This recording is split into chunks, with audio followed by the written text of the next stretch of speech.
بزرگان محترم، برادران اسلام، گزشتہ 2 جمعوں سے شادی یعنی نکاح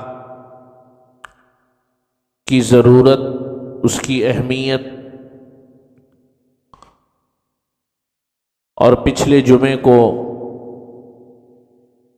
شادی کو آسان کرنے کی صورتیں اور دین اسلام میں اس عمل کو کتنا آسان کیا ہے اور ہم نے اس کو کتنا مشکل کر دیا ہے، گزشتہ 2 جمعوں سے اس بات پر کلام ہو رہا تھا۔ آج اسی بات کو آگے بڑھاتے ہوئے تیسرا جمعہ ہے، اور اس میں جو بات میں نے عرض کرنی ہے وہ بھی اسی موضوع کا، یہ سمجھ لیجئے کہ ایکسٹینشن، اس کو بڑھانا ہے۔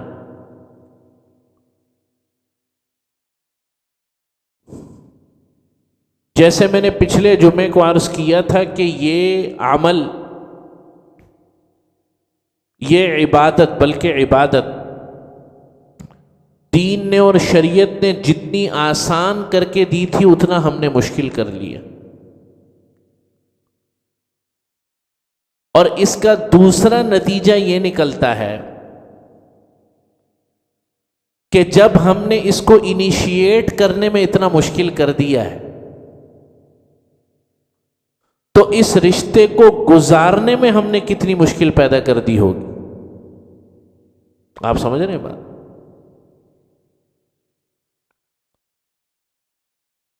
میں نے حضرت عبد الرحمن ابن عوف کی مثال دی تھی، ایک مثال رہ گئی۔ نبی کریم صلی اللہ علیہ وسلم کے ایک بڑے محبوب صحابی تھے، آپ صلی اللہ علیہ وسلم اپنے اس صحابی سے بڑا پیار فرماتے تھے، حضرت جابر بن عبداللہ رضی اللہ تعالی۔ ان کے والد غزوہ احد میں شہید ہو گئے تھے، یہ خود نوجوان تھے، نوجوانی سے مراد یہ کہ 22-23 سال ان کی عمر تھی قریب قریب، اور والد جب شہید ہوئے تو چھوٹی بہنیں بھی تھیں ان کی۔ تو ایک سفر میں نبی کریم صلی اللہ علیہ وسلم کے ساتھ واپس آ رہے تھے تو آپ صلی اللہ علیہ وسلم نے دیکھا کہ حضرت جابر بن عبداللہ جس اونٹ پر سوار ہیں بڑا مریل سا ہے، چل ہی نہیں رہا۔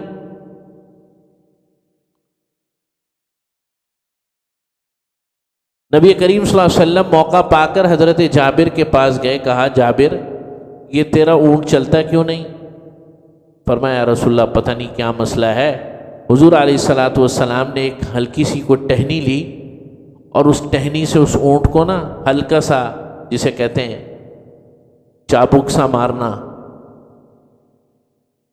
تو وہ سرکار دو عالم صلی اللہ علیہ وسلم کے ہاتھوں کی برکت تھی کہ وہی مریل اونٹ اب سب سے آگے چلا جا رہا ہے۔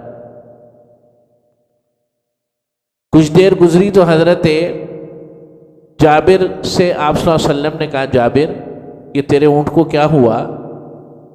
یہ اتنا سست روی کا شکار تھا، اب تو سب سے زیادہ تیز دوڑا جا رہا ہے۔ کہہ رہا ہے یا رسول اللہ آپ کے ہاتھوں کی برکت ہے، اور کیا ہے؟ حضور نے فرمایا اچھا یار تم اسے مجھے بیچو گے؟ حضرت جابر نے کہا یا رسول اللہ بیچنے کی کیا ضرورت ہے، آپ کو چاہیے ویسے ہی لے لیں۔ فرمایا نہیں نہیں، اسے بیچوں گا میں، اگر لوں گا تو تم سے قیمتاً لوں گا۔ آج کل کے پیر تو مریدوں کی مال جان عزت و آبرو ہر چیز حلال سمجھتے ہیں نا، آپ سمجھ رہے ہیں؟ نبی کریم صلی اللہ علیہ وسلم سے بڑا پیر اس دنیا میں نہیں گزرا، نہ آ سکتا ہے نہ کبھی پہلے گیا۔ آج کل کی پیری مریدی کا تو یہ تصور ہے نا کہ مرید کا جو کچھ ہے وہ کیا ہے؟ ہمارے باپ کی ملکیت ہے. جیسے کہ وہ جب ماں کے پیٹ سے نکلا تھا تو تب سے جو ہے جو کچھ اس نے کمایا ہے، جو کچھ اس کی جائیداد ہے، وہ سب کچھ جو ہے پیر پر نچھاور. یہ تصور ہے آج کا.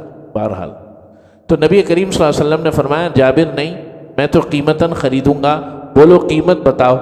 تو حضرت جابر نے کہا یا رسول اللہ آپ اگر چاہ رہے ہیں تو چلیں ٹھیک ہے، ایک اوقیہ چاندی، ایک اوقیہ چاندی 40 درہم کے برابر. حضور نے فرمایا جابر یا تو بیچ نہیں رہا تھا، اب اتنی زیادہ قیمت لگا دی. فرمایا یا رسول اللہ جو آپ نے دینا ہو دے دیجئے. یہ ساری گفتگو ہو رہی ہے. اب آپ سوچ رہے ہوں گے کہ اس میں نکاح کا کون سا ذکر ہو رہا ہے؟ آ رہا ہے، وہ بھی آ رہا ہے، لیکن اس میں ایک ایک لفظ کے اندر سبق ہے کہ نبی کریم صلی اللہ علیہ وسلم کا اپنے ماتحتوں سے اور اپنے ساتھیوں سے معاملہ کیسا ہے. اتنی زیادہ ٹینشن، اتنا زیادہ بوجھ آپ صلی اللہ علیہ وسلم کے اوپر امت کا. حضور کو یہ بھی فکر ہے کہ میرے ایک دوست، میرے ایک ساتھی کا اونٹ آہستہ چل رہا ہے، اور پھر اس کے اندر معاملہ کہ آپ صلی اللہ علیہ وسلم باقاعدہ بھاؤ تاؤ فرما رہے ہیں. تو خیر قصہ مختصر، تو حضور نے کہا اچھا ٹھیک ہے ایک اوقیہ چاندی کے برابر میں لے لیتا ہوں. تو جیسی حضور نے کہا حضرت جابر اونٹ سے اتر گئے. کہنے لگا اب آپ لے لیجئے، آپ نے خرید لیا، اب آپ کی ملکیت ہے. حضور نے فرمایا نہیں، مدینے تک تم سوار رہو، مدینے تک تم سوار رہو اور قیمت میں مدینے پہنچ کر جو ہے. خیر پھر تھوڑا سا آگے چلے تو حضور نے فرمایا جابر شادی نہیں کی تم نے؟ نکاح ہو گیا تمہارا؟ یعنی آپ تعلق کی نوعیت دیکھیں. تو حضرت جابر نے کہا یا رسول اللہ نکاح فرما لیا ہے. تو حضور نے فرمایا کنواری لڑکی سے کیا یا کسی بیوہ سے کیا؟ کیونکہ خود تو جوان تھے وہ. تو حضرت جابر نے کہا یا رسول اللہ میں نے ایک بیوہ عورت سے نکاح کیا. فرمایا کیوں؟ کہنے لگے کہ آپ کو پتہ ہے کہ والد صاحب اس دنیا سے جب چلے گئے، تشریف لے گئے، شہادت ہوئی، تو میری بہنیں جو ہیں وہ بہت چھوٹی چھوٹی ہیں. تو اگر کوئی کنواری لے کر آتا تو اس نے کیسے خیال کرنا تھا، وہ تو خود جو ہے تجربہ کار نہیں ہے، تو اس لیے بیوہ عورت سے نکاح کیا تاکہ وہ میری بہنوں کو بھی سنبھال سکے. ایک ایک لفظ کے اندر اتنے معنی ہیں اس حدیث کے. محدثین نے اس کے اندر سے اتنے معنی نکالے کہ میں اگر تفصیل عرض کروں تو اپنے موضوع سے ہٹ جاؤں. خیر مدینے پہنچ گئے تو آپ صلی اللہ علیہ وسلم نے کہا اچھا رکو میں قیمت لے کر آتا ہوں. اندر گھر میں تشریف لے گئے، قیمت لے کر آئے اور قیمت بھی دے دی اور اونٹ بھی دے دیا. جابر جاؤ، اونٹ بھی تمہارا، قیمت بھی تمہاری. اصل میں نبی کریم صلی اللہ علیہ وسلم کو نوازنے کا ایک بہانہ چاہیے تھا، اور یہ ساری کی ساری صورت آپ صلی اللہ علیہ وسلم نے اختیار فرمائی کہ جابر کو میں کچھ دے بھی دوں اور اس کی عزت نفس بھی برقرار رہے اور اس کی طبیعت پر بوجھ بھی نہ ہو. تو وہ پورے کا پورا آپ صلی اللہ علیہ وسلم نے ایک جو ہے جسے کہتے ہیں نا ایک ماحول بنایا. اور اسی حدیث میں جو سمجھنے کی بات ہے وہ یہ ہے کہ حضرت جابر کا نکاح ہو چکا ہے، حضور کو پتہ بھی نہیں. کتنا آسان. تو پچھلے جمعے کو میں نے عرض کیا تھا کہ اس نکاح کو، اس عبادت کو ہم نے مشکل بنا دیا، اور جب اس کا انیشیل اسٹیج ہی اتنا مشکل ہم نے بنا دیا تو اب آپ مجھے بتائیں یہ رشتہ نبھانے میں کتنا ہم نے مشکل بنا دیا ہوگا اور ہو چکا ہے.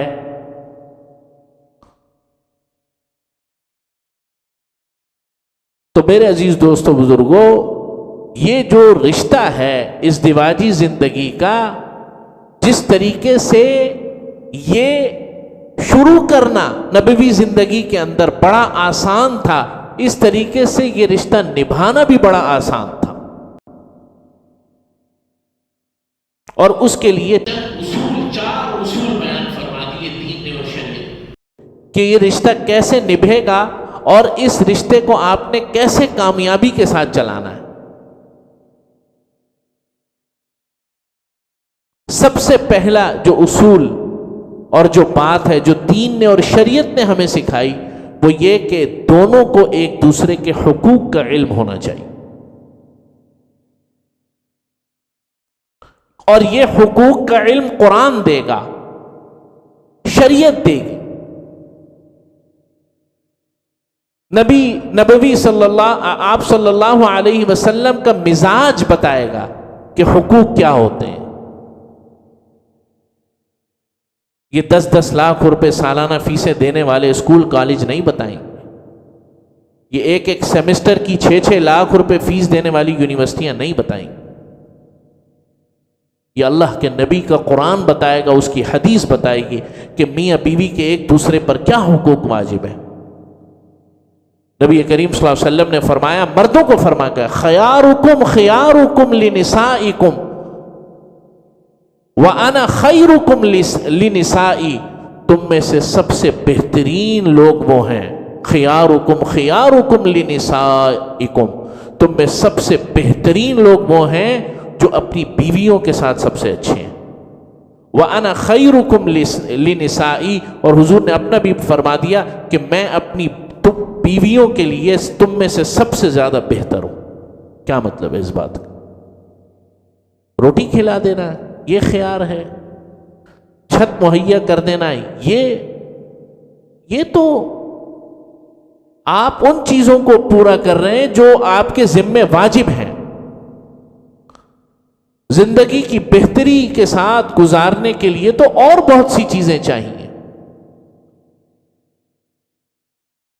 نبی کریم صلی اللہ علیہ وسلم اس دنیا سے رخصت ہو رہے تھے، آخری آپ صلی اللہ علیہ وسلم کے جو الفاظ تھے، آخری جو نصیحتیں تھیں، آخری نصیحتیں، ان میں ایک نصیحت یہ تھی کہ اپنی بیویوں کے ساتھ اپنی عورتوں کا خیال رکھو۔ ہمارے یہاں تصورات بدل گئے، چنانچہ جو جتنا بڑا جلاد اپنے گھر میں ہوگا بچوں کے لیے وہ اتنا بڑا دیندار ہوگا۔ دینداری کا مفہوم یہ ہے کہ حضرت جب گھر میں داخل ہو تو بچے سہم سہم کے ادھر ادھر چلے جائیں۔ ایک موقع پر حضرت محتقی صاحب فرما رہے تھے کہ میرے ایک دوست نے مجھے کہا کہ میرا تو اپنے بچوں اور بیوی پر اتنا روب ہے، میں جب گھر میں جاتا ہوں تو گھر والے جو ہے یہ وہ کمال سے بتا رہے تھے، تو گھر والے سہم کے ادھر ادھر ہو جاتے ہیں۔ حضرت نے فرمایا کہ یہ کسی انسان کی صفت تو نہیں ہے، درندے کی صفت ہے۔ تو نبی کریم صلی اللہ علیہ وسلم تو ایسے نہیں تھے۔ آپ صلی اللہ علیہ وسلم تو جب گھر میں داخل ہوتے تھے، امی عائشہ رضی اللہ تعالی عنہا فرماتی ہیں منبسط الوجہ، آپ صلی اللہ علیہ وسلم کا چہرہ خوشی سے کھلا ہوا ہوتا تھا۔ اور آپ صلی اللہ علیہ وسلم گھر میں یہ نہیں ہے کہ کبھی آپ علیہ الصلوۃ والسلام ہمارے ساتھ آٹا گندوا رہے ہیں، کبھی آپ علیہ الصلوۃ والسلام گھر کے دیگر امور ہمارے ساتھ نمٹوا رہے ہیں۔ ہماری تو مردانگی کو فرق پڑ جاتا ہے۔ اللہ کے نبی گھر میں کام کروا رہے ہیں، اپنی بیویوں کو کہانیاں سنا رہے ہیں۔ حضرت عائشہ رضی اللہ تعالی عنہا عمر میں کم تھی، احادیث میں 2-3 واقعات آئے ہوئے ہیں کہ آپ علیہ الصلوۃ والسلام حضرت عائشہ کو کہانیاں سنا رہے ہیں۔ عورتوں کی وہ 6 عورتوں کی کہانی بڑی مشہور ہے، احادیث میں آئی ہے، وہ لمبی تفصیل ہے۔ تو حضور کا تو یہ مزاج ہے۔ اور بیویوں کو کیا کہا اپنے شوہر کے حقوق کے لیے کہ اس سے بڑھ کر آگے بات کو ختم فرما دیا کہ اگر اللہ کے علاوہ سجدہ کسی کے لیے جائز ہوتا تو میں عورت کو حکم دیتا کہ وہ اپنے شوہر کو سجدہ کرے۔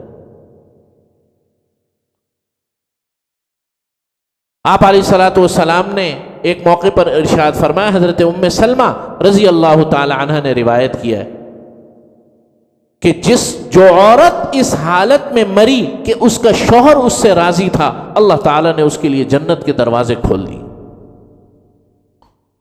اب یہ باتیں عورتوں کو اور مردوں کو، ہمارے نوجوانوں کو جن کی شادیاں ہونی ہیں یا ہو چکی ہیں، ان کو دین بتائے گا، اور ہماری بچیوں کو قرآن اور سنت بتائے گا۔ اس سے تو ہم نے دور کر دیا ان کو۔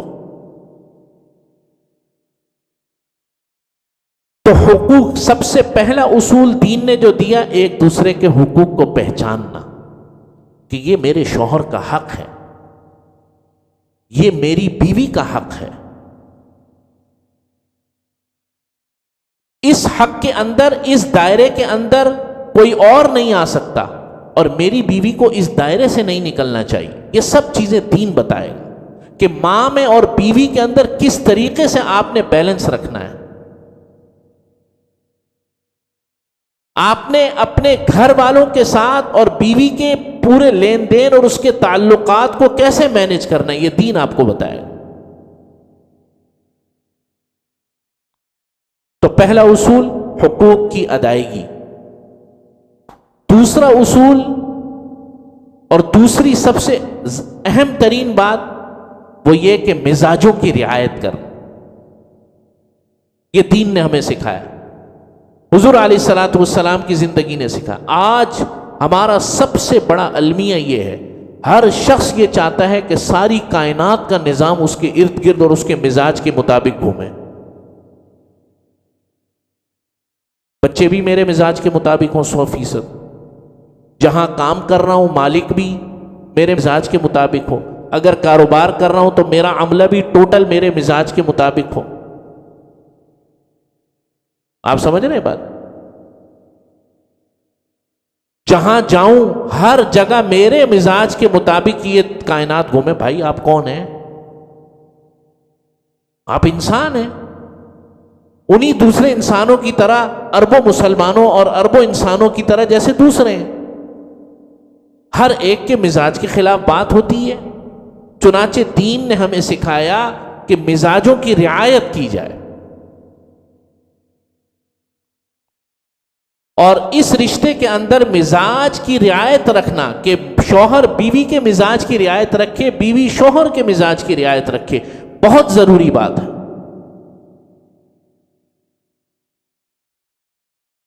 ایک موقع پر حضور علیہ الصلوۃ والسلام اپنی ایک زوجہ محترمہ کے پاس تشریف فرما تھے۔ غالباً، میں کنفرم نہیں ہوں اس وقت، غالباً حضرت صفیہ کے گھر میں تشریف فرما تھے۔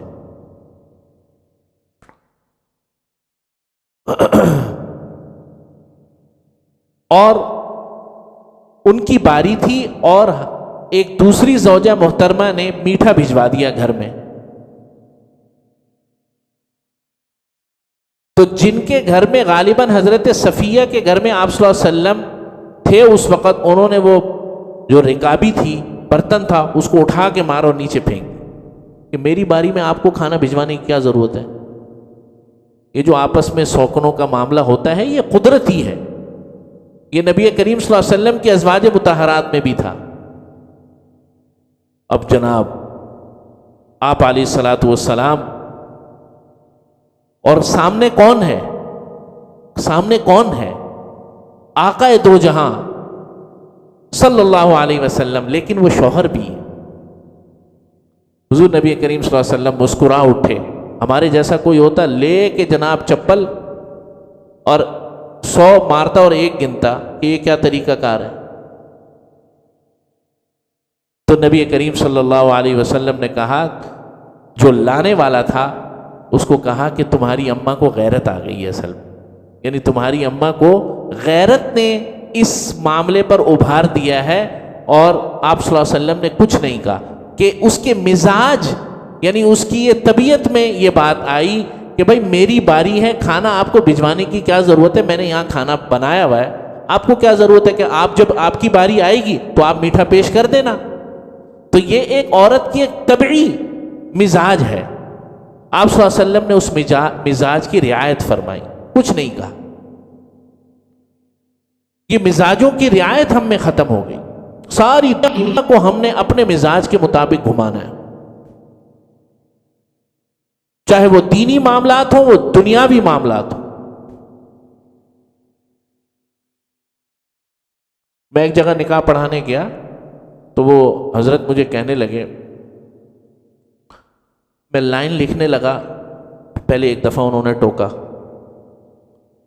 پھر نہیں یہ آپ یوں کر رہے ہیں، دوسری دفعہ، تیسری دفعہ، میں نے کہا آپ خود ہی بھر لیں بھائی، آپ کو پتہ ہے، آپ کو اس معاملے کا پتہ ہے، کبھی آپ نے بھرا ہے یہ فارم؟ نہیں، وہ تو میں یوں ہی کہہ رہا تھا۔ بھائی یوں ہی کیوں کہہ رہے تھے آپ؟ بس وہ روب جھاڑنا اور اپنی طبیعت کا اظہار کرنا کہ یہ بھی معاملہ میں نے کہا آپ کو پتہ ہے اس کے ایک ہیر پھیر سے میرے اوپر کیا اثر پڑ سکتا ہے اور آپ کے اوپر کیا اثر پڑ سکتا ہے، اللہ خیر فرمائے۔ آپ ایسی بلا وجہ میں اپنی رائے دیے جا رہے ہیں، آپ کو پتہ تو کچھ ہے نہیں اس کے اندر کیا باریکی ہے، اس کو کیسے سمجھنا ہے۔ تو ہر بندہ نکتہ چینی میں لگا ہوا ہے، اور یہی کام وہ گھر کے اندر بھی کر رہا ہے بیوی کے ساتھ۔ کیا بنایا، کیوں بنایا، 10 منٹ لیٹ کیوں ہو گئے؟ بھائی چھوڑ دو، تم گزارا کرو یار۔ تو دوسرا اصول، میاں بیوی کے مزاج کی رعایت کرے جتنا ہو سکے، بیوی شوہر کے مزاج کی رعایت۔ اور تیسرا اصول جو کہ یونیورسل اصول ہے اور آخری اصول ہے، وہ یہ کہ اپنی اس زبان کا استعمال انتہائی احتیاط کے ساتھ ہو۔ یہ زبان انسان کو شرک سے لے آتی ہے اسلام کے اندر۔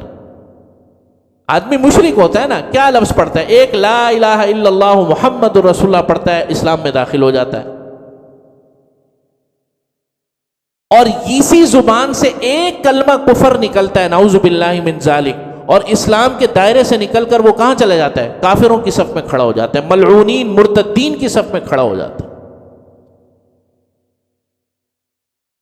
تو جب اتنے بڑے معاملات کے اندر اس زبان کی یہ اہمیت ہے، تو گھریلو امور کے اندر بھی اس زبان کا استعمال بہت احتیاط کے ساتھ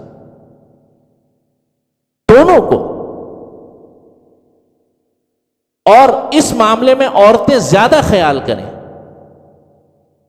اس لیے کہ اس رشتے کے بکھرنے کے جو الفاظ ہیں اس کا کسٹوڈین مرد ہے، اس کو اس انداز سے برانگیختہ نہ کرے کہ وہ مجبور ہو جائے۔ البتہ میں کوئی اس کی مجبوری کو جسٹیفائی نہیں کر رہا، لیکن بہرحال خواتین کو ایک درجہ زیادہ خیال رکھنا چاہیے، اور مردوں کو بھی خیال کہ مادر زاد جناب وہ یہ حقوق لے کر پیدا نہیں ہوئے کہ گھروں میں گالم گلوچ کریں۔ بہت احتیاط کے ساتھ یہ 3 اصول شریعت نے ہمیں بتائے۔ نمبر 1 حقوق کا خیال رکھنا اور ان کو سمجھنا۔ نمبر 2 مزاجوں کی رعایت کرنا۔ ہر وقت آپ کے مزاج کے مطابق دنیا نہیں چل سکتی، چاہے وہ گھر ہو، چاہے وہ کاروبار ہو، چاہے وہ جاب ہو، چاہے وہ صنعت ہو، کچھ بھی ہو۔ اور تیسری چیز، اپنی زبان کا استعمال، اپنے مزاج کو ٹھنڈا رکھنے کی کوشش کرنا۔ یہ آپ علیہ الصلوۃ والسلام نے ان رشتوں کو نبھانے کے لیے 3 اصول احادیث میں اور اپنی زندگی میں بیان فرمائے۔ اللہ سے دعائے توفیق عمل نصیب فرمائے۔ وآخر دعوانا